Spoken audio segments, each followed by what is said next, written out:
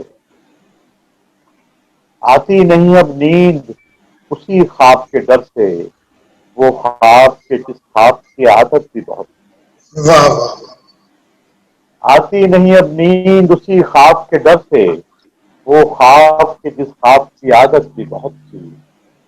اور دیکھیے کہ رشتوں سے مہکتا تھا یہ آنگن میرے گھر کا، رشتوں سے مہکتا تھا یہ آنگن میرے گھر کا، ایک بالکل مٹی ہوئی تہذیب ہے اس کے اندر، مٹی ہوئی جو ہم نے کھو دی۔ رشتوں سے مہکتا تھا یہ آنگن میرے گھر کا، جب لوگ بہت تھے تو محبت بھی بہت تھی۔ واہ واہ واہ واہ، رشتوں سے مہکتا تھا یہ آنگن میرے گھر کا، جب لوگ بہت تھے تو محبت بھی بہت تھی۔ اور ایک ربط محبت ہی نہ تھا جینے کو کافی، ایک ربط محبت ہی نہ تھا جینے کو کافی، گزرے ہوئے لوگوں میں مروت بھی بہت تھی۔ واہ واہ، گزرے ہوئے لوگوں میں مروت بھی بہت تھی۔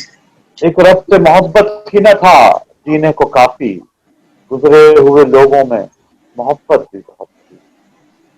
اور حسرت سے وہ تکتا تھا، حسرت سے وہ آئینے کو تکتا تھا مسلسل، حسرت سے وہ آئینے کو تکتا تھا مسلسل، اور مجھ کو اسی بات پہ حیرت بھی بہت تھی، واہ واہ، صحیح، واہ اور مجھ کو اسی بات پہ حیرت بھی بہت تھی۔ واہ ایسے ہی تو اس نام پہ آنسو نہیں بہتے، سچ پوچھو ہمیں اس سے محبت بھی بہت تھی۔ واہ واہ، ماشاء اللہ، واہ واہ واہ۔ شاہد کمال بھائی، آپ سے گفتگو کی، آپ سے جو ادب کے بارے میں گفتگو ہوئی، اس سے مجھے بھی اور ہمارے دیکھنے والوں کو بھی بہت سیکھنے کو ملا۔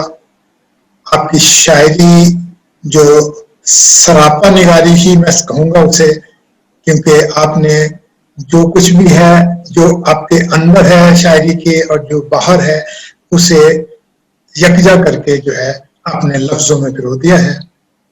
ہم آپ کے شکر گزار ہیں کہ آپ نے ادبستان کے پروگرام روبرو میں شرکت کی۔